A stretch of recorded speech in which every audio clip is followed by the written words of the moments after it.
So here we're going to pick up with what we left off with on Tuesday. We're picking up with part 4, discussing witchcraft in general and also how witches, the old hags, are actually seen in our film. So it's just about 13 slides. It's very, very brief, but you'll need it for the exam on Tuesday. And also some of this might be helpful depending on which painting you've chosen for your paper.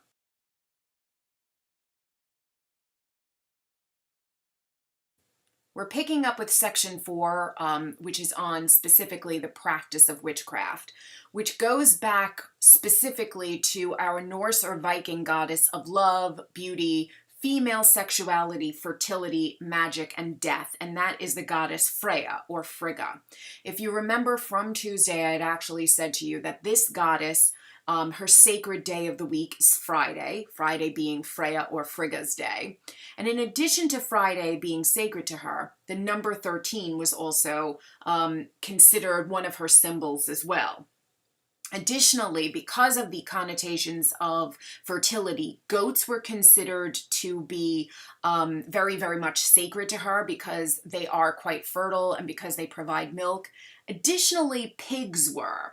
And pigs are really interesting, particularly when we're talking about sacrifice because, or we're talking about sacred animals, because both goats and pigs are seen as being unclean in the Judeo-Christian context.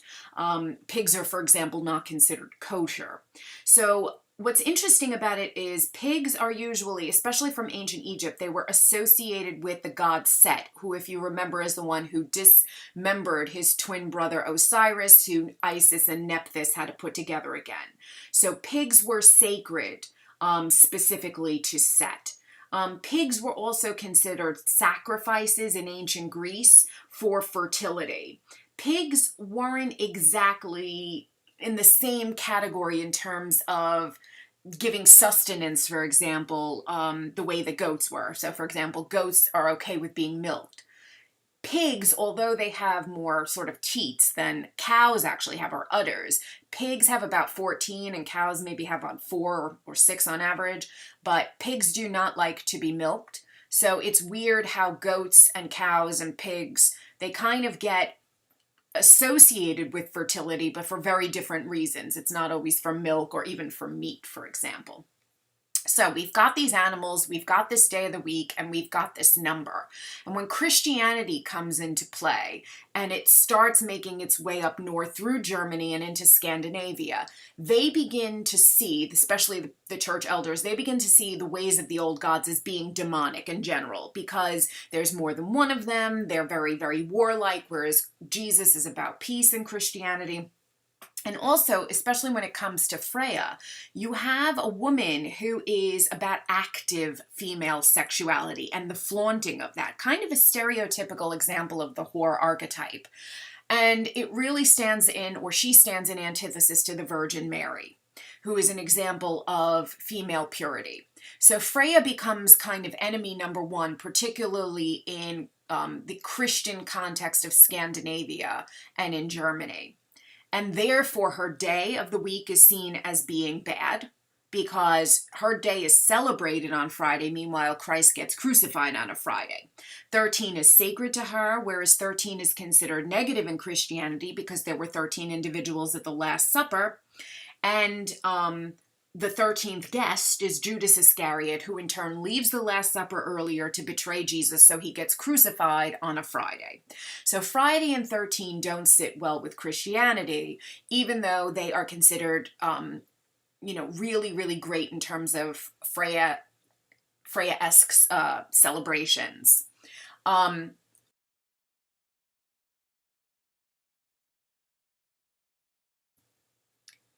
13 women, known as Hexen or Wiccan, who were Freya's followers, would gather together and they would pretty much celebrate their rites, which the Germans refer to as Sabbats, the German Christians.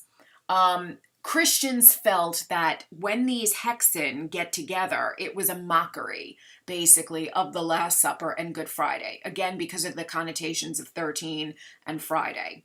Plus, these are women gathering together, whereas the 13 people at the Last Supper were men. So it's kind of seen as being almost a mockery of what they consider the Christian rituals. It turns out it's a weird coincidence between the two religions, but it's considered to be sort of negative. So Freya's followers, these Hexen or Wiccan, are therefore become witches. They become the old horrific hags. And these 13 Wiccan that would gather together were considered to be what we would call a coven, a group of women who are only together to practice unnatural rites. In particular, this group of 13 women would sacrifice pigs or goats, which are emblems of fertility, but are seen in Christianity as being negative. So what you see in this picture here is a coven of 13 women. Coven is always made up of 13. It could be made up of 13 men too. This particular image shows men and women. To be initiated into a coven, even under the old ways, was supposed to be around the age of 13, simply because the onset of female puberty is around 13. And remember, Freya is a goddess of fertility and sexuality, so the girl has to be of fertile age in order to be a worshiper of Freya. So this kind of gets bastardized in Christianity as these witches sacrificing pigs and goats to the devil. And again, we're kind of going back, this all becomes kind of an interreligious kind of stew, if you will. So if we go back to our images of the satyr from ancient Greece and how Christians kind of perceive that later on to be an image of Satan, you kind of have it also meshed with what you see in these types of images, the idea of goat sacrifice and being a symbol of fertility, but then you have the satyr, and so the Christians kind of have enough reasons from different culture to perceive these things as being negative. Again, as I'm saying, these are just weird coincidences in the way that there's a confluence of these very, very old religions with this new religion of Christianity, and how Christianity really holds this in kind of really perceives this old way as being very, very much demonic or evil in some sense. And so here you can see this coven is worshiping not just a goat and will sacrifice it, but is apparently praying to its buttocks, which is seen as being, absolutely disgusting and degrading to any other people. So really, it's from Freya worshippers that the concept of the witch really formulates itself. The concept of the witch at its core is predominantly Germanic and Scandinavian as a result of this.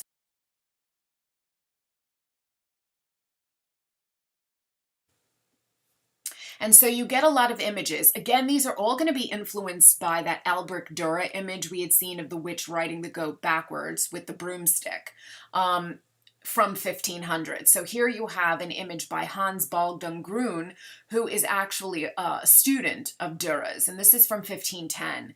And here you have a bunch of women, not quite 13, but you have, again, if you look at them, they're in various stages of aging, and you don't know who's the youngest and who's the oldest because you don't know how long they've been since they were initiated. Remember, some of them look like old hags, maybe because they are actually old, or because it's been a while since they sold their soul to the devil, maybe 5 years. So maybe they did that when they were 13 and now they're 18, but because they're so corrupted, they look like they're 97. So it's a little bit confusing to kind of, figure out what age these women are. But we can always tell that they're meant to be seen in terms of the hag, because it's a very, very dark, kind of grimy scene. The trees look dead. You have smoke billowing. You have, again, these ideas of unclean animals or even nocturnal animals. You can see a cat in the bottom right, which presumably would be a black cat, but you see goats peeking out everywhere.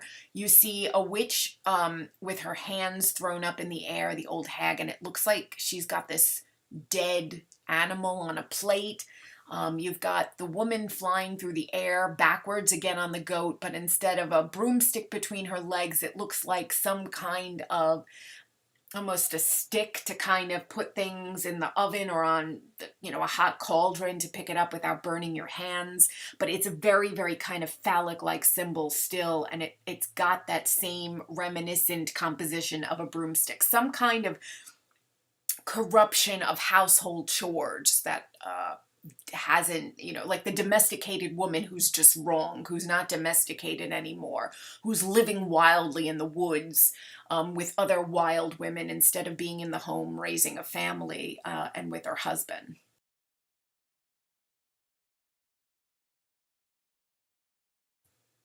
Here again, you can see another kind of similar image, and again, it's very, very dark. You do have some men present, so there are two men closest, actually three men closest to us in the foreground, two that are running, and then you have these sort of old hags. Actually, I think it's about 4 or 5 men, and there's only maybe one female. There's all these little babies, and there's what looks like, I always say it's like dinosaur bones or something. There's this sort of gigantic image of these bones, and you're not sure if it's animated, like have the bones been reanimated and come to life. There seems to be some kind of weird dragon creature in the front. They're sort of half alive, half dead. There are goats in here, and they're chasing away, if you see, like ducks and swans in the background, sort of scaring them. And you're wondering if these little babies that are sitting on top of the sort of what I'm calling dinosaur bones, and they're kind of reaching up for the old woman, are they looking for food that she might have, and like she's kidnapped these babies and she's gonna, I don't know, eat them or sacrifice them? Or are they some kind of like unnatural offspring? It's a very, very dark picture. It's this kind of flurry of something that just gives the appearance of being unnatural. Parts of it, particularly if you look all the way on the far left, even though they're riding the goat, you kind of have quasi almost ancient Greek references to mythology, but sort of the left half of the picture seems to be very, very dark. And it's almost like saying the old ways, whether it's from ancient Greece or it's from the Norse and Viking traditions, all of this is not Christian. And therefore, if it's not Christian, it's not good. And therefore, if it's not good, it's evil. So that's kind of the description that they're trying to, or at least what Veneziano, the artist, is trying to sort of convey.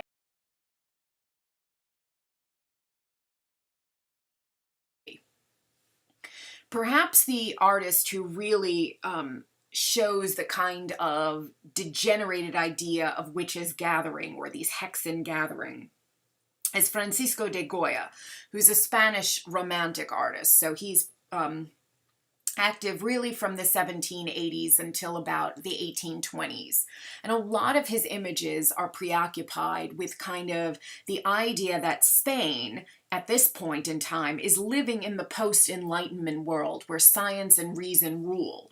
But yet the Inquisition, the Spanish Inquisition, which is so steep in superstition and fear, is very, very much active still in Spain at this time. And there's this kind of battle between reason and enlightenment and this kind of dark superstitious ways of the past and this fear of this kind of pagan past. And you get that in a lot of his work, particularly this one that is called The Witch's Sabbath. If you notice, the H is sometimes put on it, but usually witches in their practice is known as a Sabbath without the H, and Sabbath is usually, it's usually denoting a Christian ceremony with the H. But here you see a number of women, around 13 if you count some of the faces in the background. You can see there's an old hag who is in the kind of far right. She's wearing like a bluish black, and she's holding up what seems to be a very, very emaciated child. It almost looks like very, very skeletal,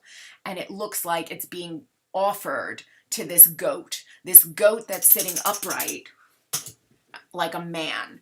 And that's supposed to be, again, that emblem of, or that personification of the devil, almost like the satyr, but the satyr completely in the form of a goat. And you can see this, he sort of has his horns decorated, and it's taking place, again, you have a moon here, but it's supposed to be, you know, really these ceremonies would take place in the dark side of the moon. But I guess to give the painting some light, they add the moon in it. You can see bats flying. So again, these nocturnal animals, these bats flying through the sky. If we move sort of up and we follow the goat's left arm, I guess, or left leg, that's upright, so it's towards our right, you can see a woman with a baby at her breast, and that baby is fat and fleshy, and it looks like she's sacrificing that particular baby to this goat thing as well. If we move to the left, you can see there's a woman who's got her top off, and it looks like she's wearing a green dress.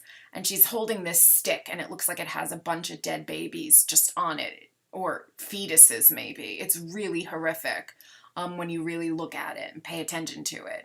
And then as we go down, you can see the body of what, again, appears to be a dead baby. Skeletal, you can see its rib cage kind of up, its stomach is concave, and it's just lying there.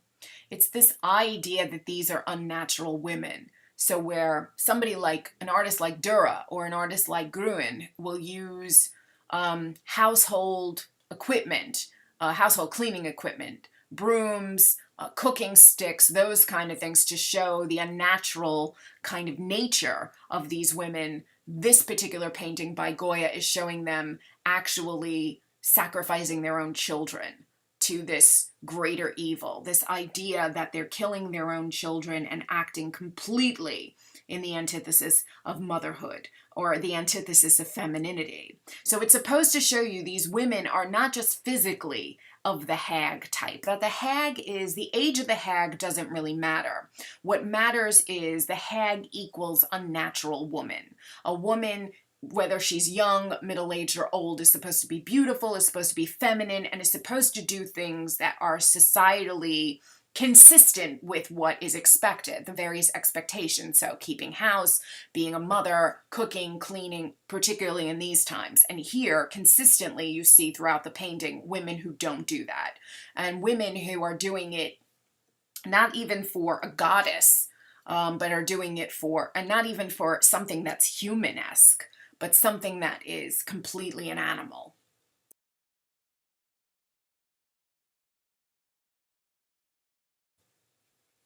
Although we associate October 31st or Halloween with witches, the most quote-unquote evil night of the year is April 30th, which is this week. April 30th is known as the eve of the feast day of Saint Walpurga. The W is V pronounced in German. And so because it's the eve of Saint Walpurga, her feast day being May 1st, in German it's known as Walpurgisnacht, the night of Walpurga. The reason for this doesn't have so much to do with Saint Walpurga at all, but it has to do with Freya worshippers, and how Walpurgisnacht, or April 30th, was considered to be really the height of Freya's sort of calendar year of worship. The reason for this is because April 30th is the day before May Day, May Day being May 1st. May 1st is considered really, at least in the old Scandinavian calendar, and certainly the old German calendar, being the height of summer, the beginning of summer. Most of these ancient cultures will have like 3 seasons as opposed to 4. So you've got your winter, your spring, and your summer. And so summer is considered to be basically May, and where everything is just bursting with fertility. And so therefore, May 1st being the most sacred day of the calendar to Freya, and therefore the night before, all of her worshippers would kind of perform various ceremonies. Later, when the calendar becomes Christianized, that May 1st now becomes the feast day of Saint Walpurga as opposed to being Freya's feast day.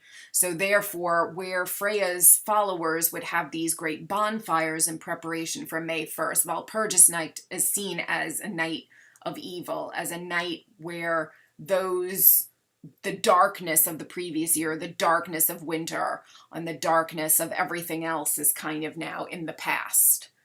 Before Walpurgisnacht, it was known as Hexennacht, and it's always April 30th. So as I said, it's considered the most evil night of the year. And according to ancient legend, which continues throughout Christianity as the area becomes Christianized, all the witches, which previously were the Hexen, the Freya worshippers, would gather to attend a gigantic Sabbat on Brocken. Brocken is the highest mountain in the Harz range in northern Germany. And that's where Freya's followers would actually gather and worship and hold these great bonfires on April 30th.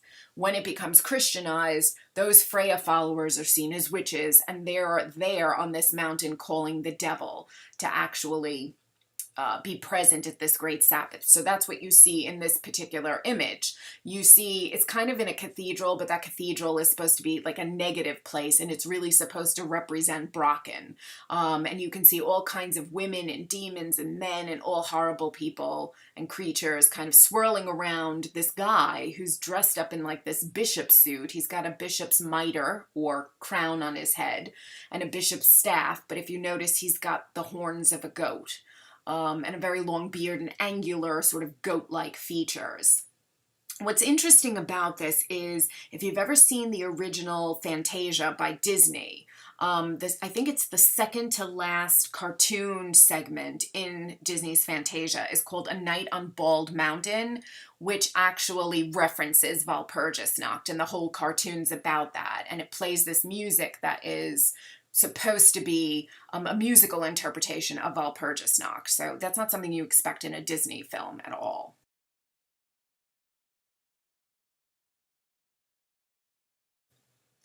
When we're talking about the hag or wicked witches, what we do in illustration or in film is make it very clear that that person is of the hag type as opposed to the sorceress type. We want to make the person ugly externally so that we understand as viewers that internally the person is ugly and corrupted. The most obvious one that we see this in is in The Wicked Witch of the West, in The Wizard of Oz. If you look at the two illustrations on the far left, you'll see the original illustrations that were created for The Wonderful Wizard of Oz, the text written by L. Frank Baum in 1900. And she's known as the Witch of the West, not the Wicked Witch of the West in the text. And you can see that she's very defeminized. And by that, I mean there's nothing to actually indicate she's female. She's a witch, and the pronoun she is used in the text, but there actually isn't anything visible that we can discern that makes her or sets her aside as female. So for example, she's said to have only one eye in her head. The other eye you can see is covered, or the socket's covered by an eye patch. So again, she's somehow lacking in something. She also has 3 hairs on her head. Here they look a little bit fuller, but she has 3 hairs on her head. She has 1 eye, and the eye is said to be telescopic, and she carries an umbrella around with her wherever she goes, for obvious reasons, as we find out later. The fact is, the witch doesn't really make an appearance in the book until Dorothy is sent by the Wizard of Oz to actually destroy her and take her broom. So the witch and Dorothy have absolutely no interaction whatsoever until Dorothy goes to her castle to kind of destroy her. So it's interesting, this woman just sort of keeps to herself, which is very, very different from what we see in the 1939 film with The Wicked Witch of the West, where she is, which we can see in the upper left, where in order to really make it clear that she's a hag, again, we have very angular features, the chin, the nose, reminiscent almost of that goat-like imagery we see in those conceptions of Satan. Additionally, she carries a broom, she wears black, and her skin is green, which it's not described as such in the original book, but it's given a green hue in the film in order to tell us this is a corrupted person. Her flesh, her soul, everything is corrupted. And when the skin is corrupted, that is, it's dying, it's going to turn green, gangrenous, it's rotting. So basically, just as her soul has rotted, her flesh is rotted, and therefore she's green. If we move over, again, sort of going clockwise to the right, you'll see there is a woman who is very, very elaborate. And this is Evelyn, who is the Wicked Witch of the West in the African-American musical called The Wiz. So basically, they take the Wizard of Oz story and they make it contemporary for the African-American audiences of the 1970s. So for example, Michael Jackson's in it, Diana Ross is in it. These are big names in the 60s and 70s for particularly African-American culture as it's sort of emerging as a force to be reckoned with in American culture. And so it's actually The Wiz is much more faithful to the Wizard of Oz as a text. But Evelyn is this kind of She runs a sweatshop in New York City with basically slave labor. She sits on a giant toilet. She's given exaggerated features and is made to look somewhat comical, but somewhat completely distorted. So in a very, very different way. She's not angular, she's sort of wide, and as wide can be. But she's very, very corrupted. And if you look at her features, the eyebrows kind of go down. The mouth goes out. She's kind of perpetually in the snarl. She's made to not look fully human. She's made to be really a caricature of what a human being would look like. Then if we go down to 2013, at the bottom, we've got Theodora from Oz the Great and Powerful, who is supposed to be the young version of the woman we see at top from the 1939 film. And here you can see those features are even more angular. Again, you can see the eyebrows that are on a downward kind of diagonal, very similar to what Evelyn has. But again, the features are very, very angular, reminiscent of what we have with a goat. So she's young here, but again, the green skin indicating there's corruption and kind of a lack of femininity in general, even though all three of the film witches wear dresses. That's pretty much the extent of the femininity we're supposed to see with them. Again, this idea that Dura brings into his images, or Gruen brings into his images, or even Goya. They are the negation of what is traditionally accepted in society as being feminine.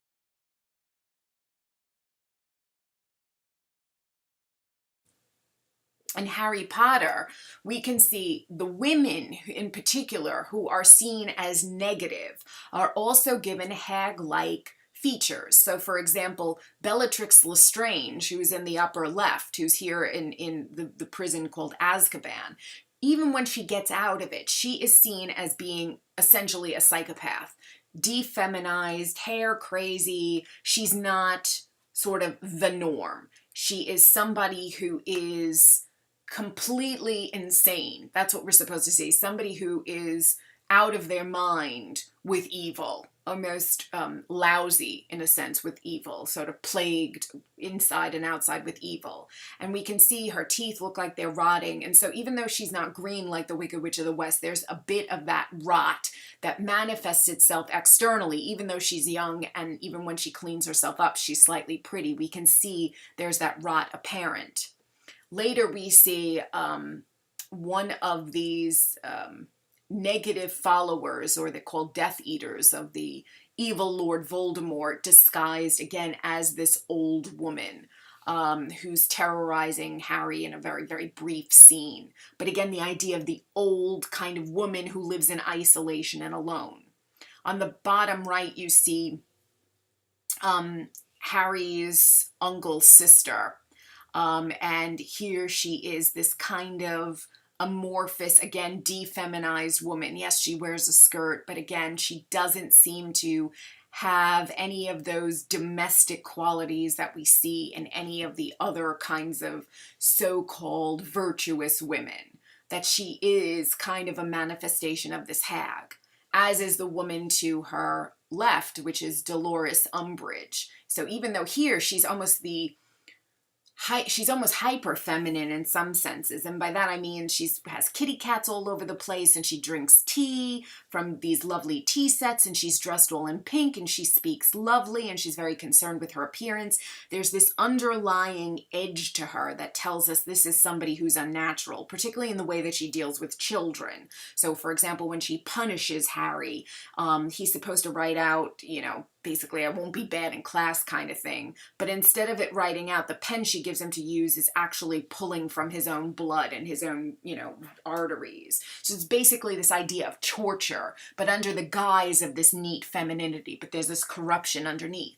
And then, of course, to the far left on the bottom, we have Harry's maternal aunt, who is supposed to take him in and care for him as a child. She's supposed to be the ultimate mother, surrogate mother, and she pretty much locks him in a cupboard under the stairs and neglects him, and is effectively like the women we see in the Goya painting. Really very, very abusive and neglectful. And again, this is somebody who sometimes appears quite feminine, but when she reveals her true nature, the film particularly highlights the defeminization. So the hag is very, very much alive and well in the Harry Potter franchise.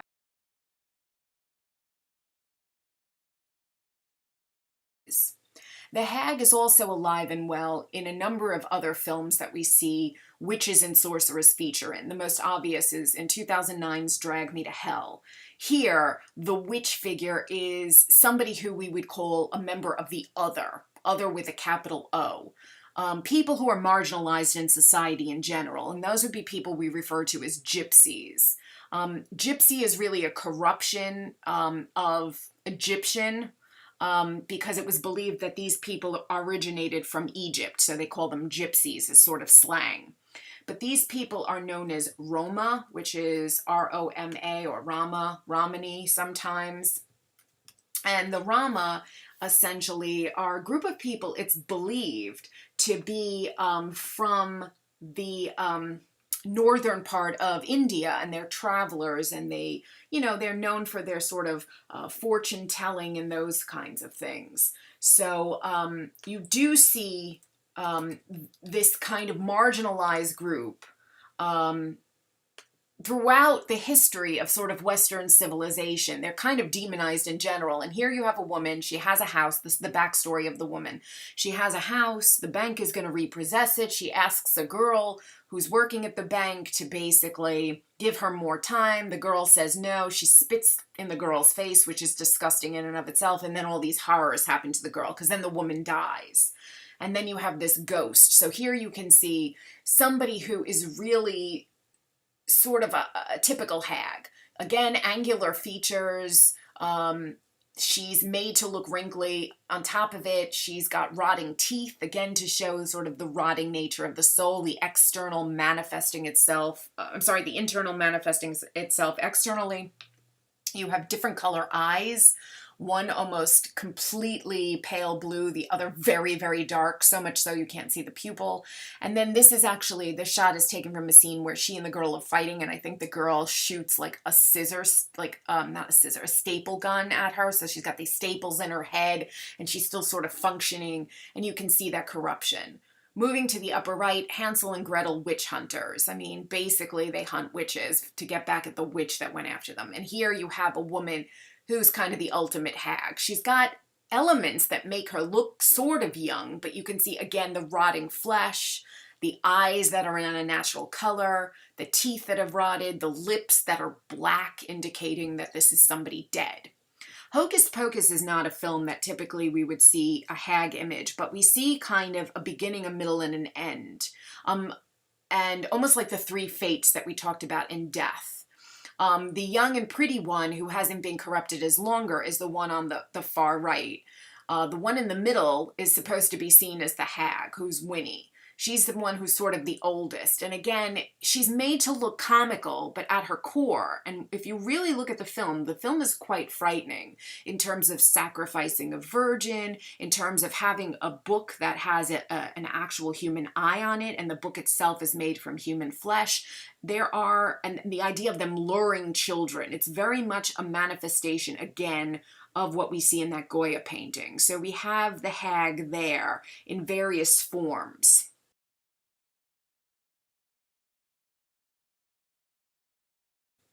What we see in other films is quite interesting, because we will see a transformation of certain characters. So we may see a hag in the beginning of the film or at the end of the film, but at various other parts of the film they can appear beautiful. So for example, in Into the Woods, which we see in the upper left, Meryl Streep's character later gets certain items that make her young and beautiful again. So in the beginning of the film, she appears as a hag, she gets certain items, the spell is undone, and she's young and beautiful again. But the idea is now we have a character that has sort of hag aspects, but can cover it with sorceress appearance. So we will see that in different times of the film. We see it also in The Little Mermaid from 1989. So Ursula, the sea witch, is kind of very, very sort of corrupted, this purple skin, this octopus body. But we also see her as Vanessa later in the film when she steals Ariel's voice, this beautiful, young, gorgeous, human woman. So we see, again, the hag turning into the sorceress, turning into somebody beautiful. If you've ever seen Scooby-Doo and the Witch's Ghost from 1998, the witch appears throughout the story up until the end as a young, beautiful kind of healer. Uh, but at the end of the film, it's revealed to be this hag ghost that you see here. And then finally, in the lower right, we have The Witches, based on a book by Roald Dahl.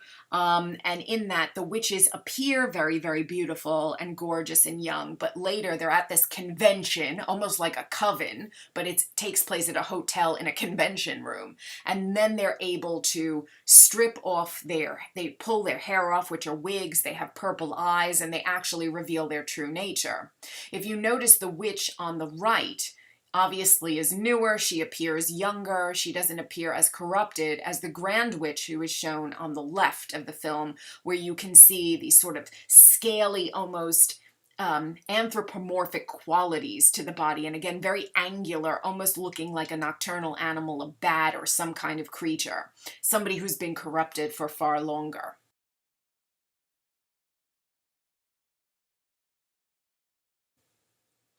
You can see this same kind of thing happen again and again. So you can see it entangled with Mother Gothel, who also undergoes a transformation from a hag to somebody prettier. You do have a hag who remains fairly consistent in the 2001 Japanese film Spirited Away, this really kind of freakish woman called Yubaba. And here she's got these unnatural, very angular features, but very unnatural features as well. So this giant wart kind of in the middle of her forehead, almost like a third eye. If we move down in the animated part from Enchanted of 2007, we have Nerissa, who appears as an old hag, but later in the film, when it's live action, it's a beautiful young woman. So again, hag in some portions and then beautiful and young in others. However, in Maleficent from Sleeping Beauty, we have somebody who's a combination of both. So she has elements of the hag in that her skin is green, and she's got these horns growing out of her head, which gives her anthropomorphic qualities and makes her seem rather corrupted. However, there are some rather beautiful aspects of her. For example, the idea that she's wearing makeup. She's got her nails are perfectly manicured. She cares about the way she looks. So she's wearing, eyeshadow, lipstick. This is somebody who cares about herself. She adorns herself with clothing and jewelry and makeup, but at her core is unnatural because of the green skin and the horns that grow out of her head.